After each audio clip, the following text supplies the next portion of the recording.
Hello, everybody. Dr. Julie McLaughlin here with Vital Health Protocols.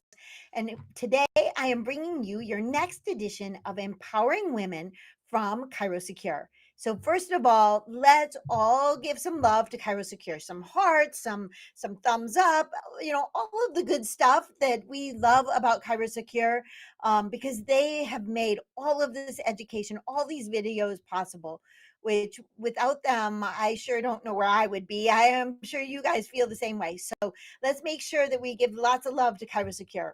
So today we're going to be talking about building a culture of well-being in the workplace and how to boost your bottom line. So I have some slides I'm going to share with you, and I would highly encourage you to go and get some paper and pencil because I'm going to be giving you actual do level stuff that you can go ahead and do and start today on working with some businesses in your community.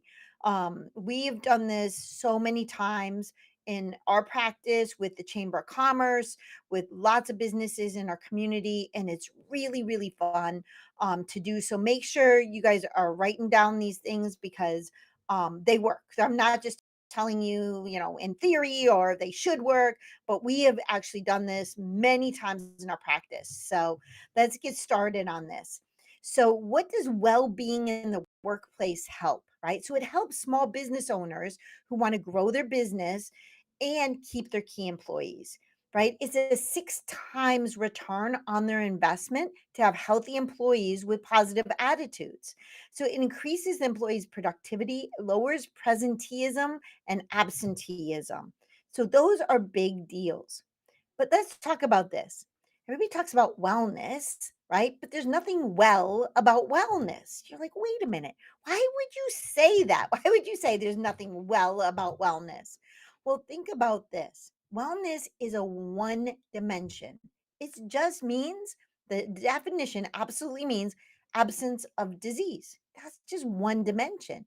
Just because you have the absence of disease doesn't mean that you're well or you have good well being.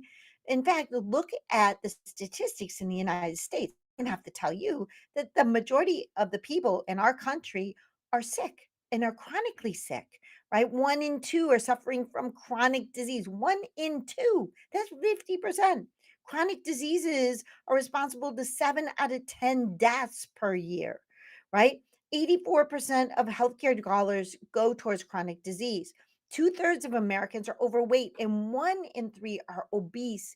Autoimmune diseases have tripled in the last 5 years. And now, with long COVID, which I know very well, that is a new type of autoimmune that we're starting to deal with. And over half of Americans are taking medications. So there is nothing well about the population in our country. So helping people improve their well being is what we want to do because employees need to thrive more than just having a job, right? More than just getting paid. They need to be happy with what they're doing. They need to be in a happy place where they work and they need to be happy with their team. We've all had jobs where, yeah, we were getting paid, but we just hated and dreaded going to work, right? Not since I've been a chiropractor, of course. We have the best job in the world doing this. But when I was in college, I had these jobs that I just dreaded, and the people were very unhappy around me. So what can we do? Because we have such a great job to help other people. What can we do to help these employers and employees? So these are the top three reasons that employers will feel that well-being in the workplace will make sense. It will give their employees 75% want better health, right? 60% of employers want to improve their employee retention because it's such a really competitive market in trying to get employees nowadays. And so, you can only pay so much. So let's say you've met your competitors' payment on the pay scale, but what can you do a little bit more to entice for those employees to stay, right? And you want to increase your productivity and your bottom line results. So when we look at this for the employer, their average return on investment is $5.81 for every dollar spent on employee well-being. That's a 6 times return in money, not to mention the fringe benefit of having healthy employees. So when we look at this, I made a little blueprint for you to take to be able to talk to the employers about this. The first thing you want to do is identify their need or their problem. And we're going to go in depth on each one of these here in a second, but I'm going to give you the overview. So we're going to set a goal and a mission for each employer, right? Get feedback from them, get input from them, not only from the employer, but from the employees. You want to make a personalized plan. We want to make it for the team, and we want to make it very, very personal. You want to get buy-in from the team.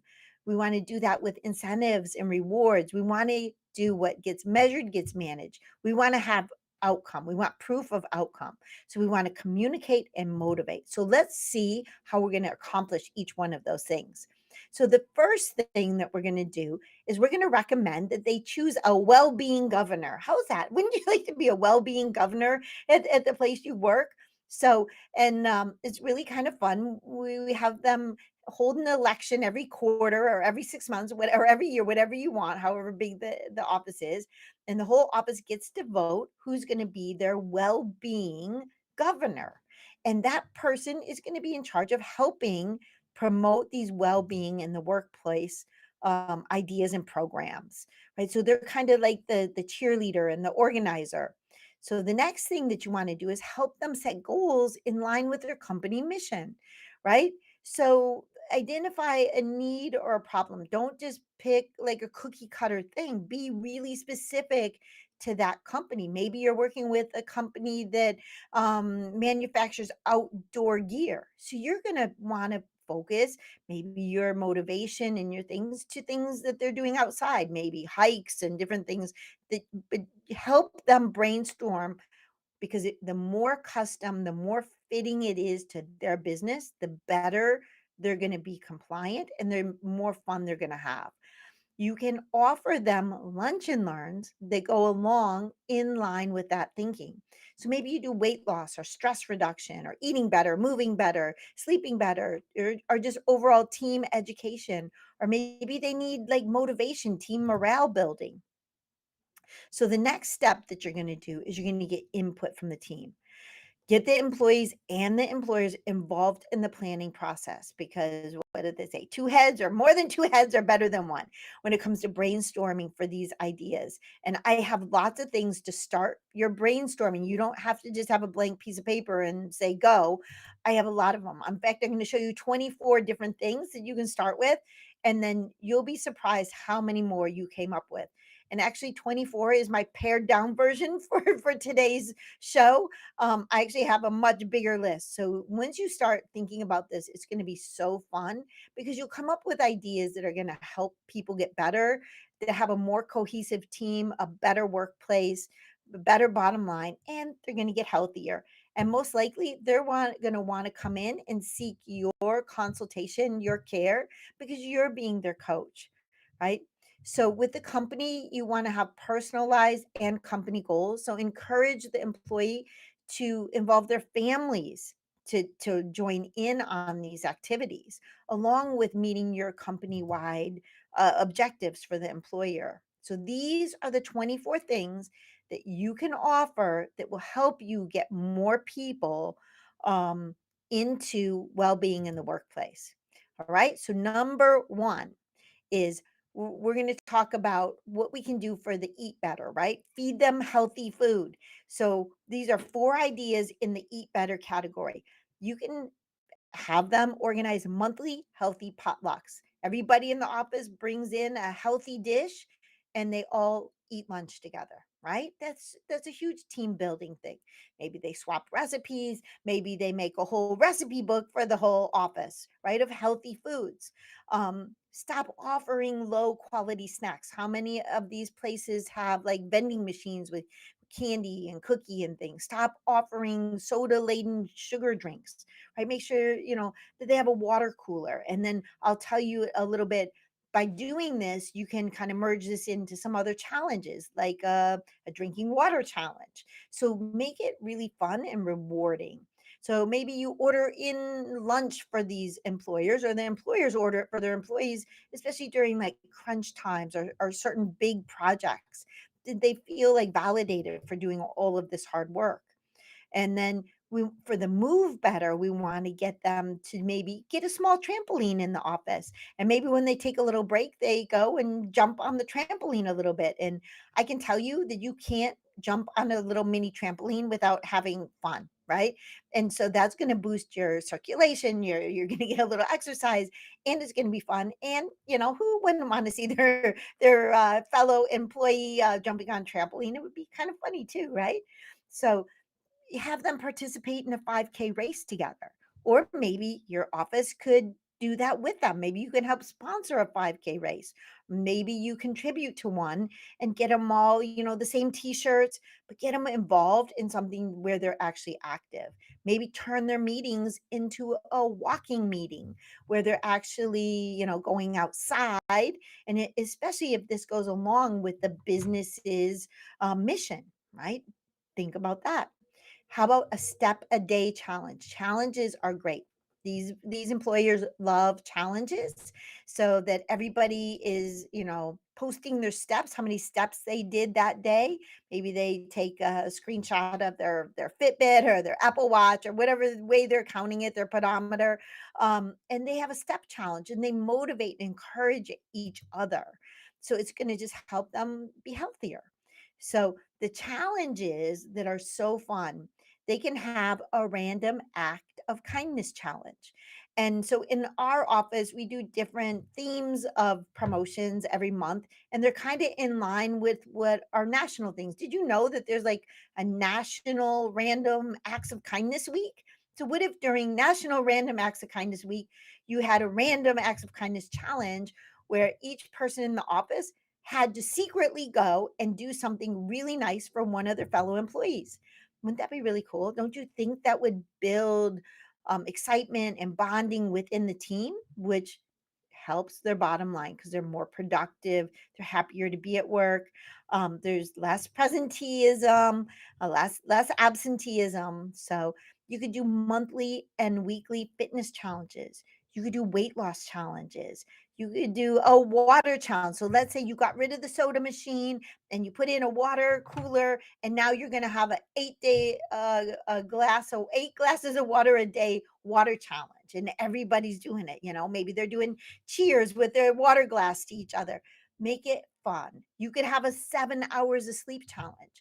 So if the employer has employees coming in and they're always tired, I'm so tired, I didn't sleep good last night, and you start to really encourage them to get sleep and make that a priority, and maybe you reward the winner.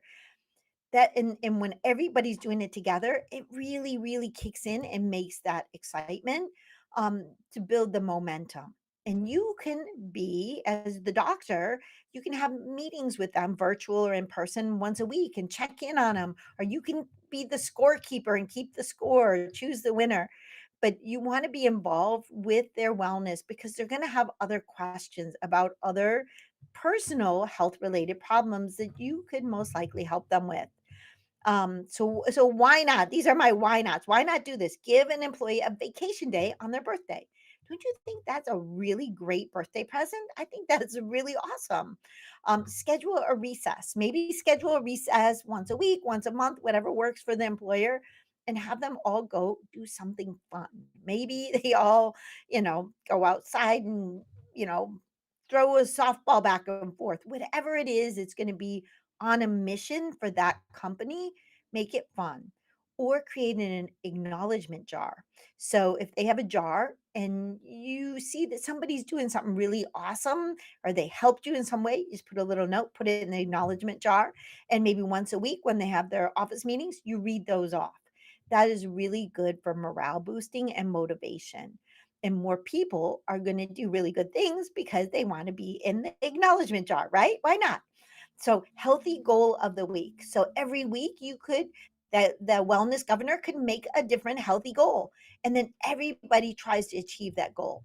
So, and you could be the one as the doc to help them set up what good healthy goals are. Now, how about for just for the fun of it? These are my favorite ones, right? So you can have the employer can give a gift card away for a major product completion or a sales goal. So they actually give them a physical reward. And maybe they tell them ahead of time, like, hey, if we reach this goal, you're going to get this extra this, right? And it could even be like a team experience. Maybe they go to one of those escape rooms, or they have a lunch at somebody's house, or they, all go out and do something together and have an experience together, because it's going to make their team much more cohesive.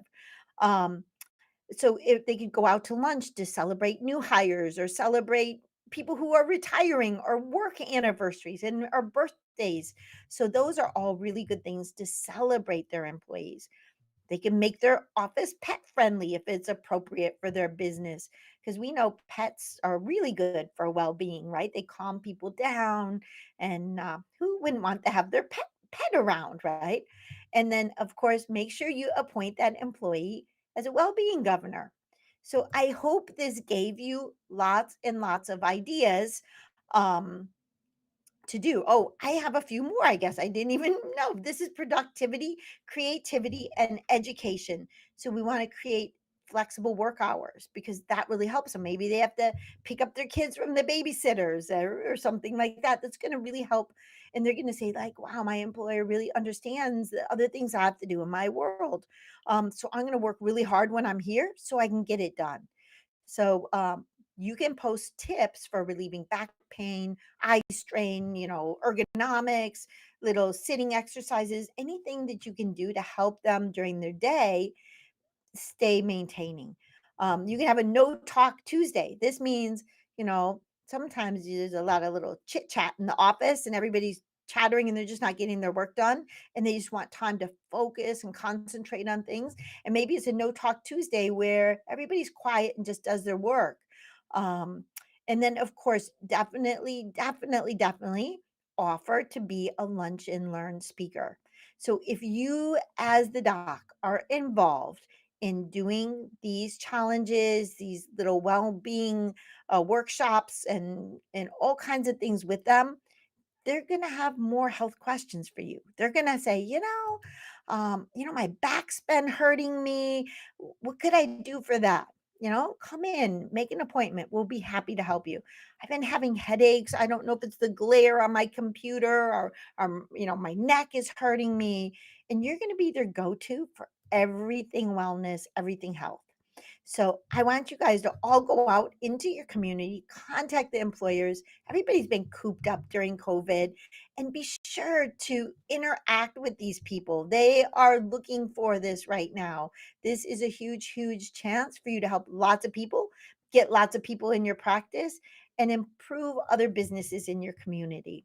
So that's it for today. I want you to be sure to give Kairos Secure lots of love, lots of hearts, because we appreciate them so much. And be sure to check out Empowering Women in 2 weeks. And we'll be having a new host, and I'm sure lots of great information. So have a good day, and I'll be seeing you soon. Bye bye.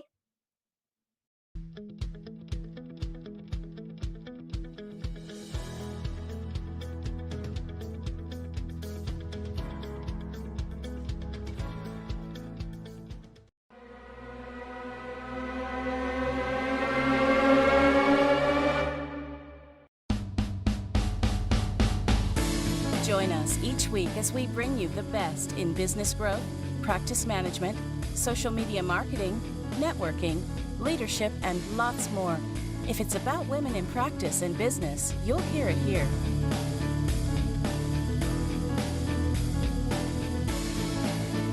We hope you enjoyed this week's Facebook Live event. Please like us on Facebook, comment, and share. We look forward to seeing all of you next week for another episode of Empowering Women in Chiropractic. Now, go ahead and hit the share button and tell your friends and colleagues about the show. Thank you for watching. Have a beautiful day. This has been a Kairos Secure production.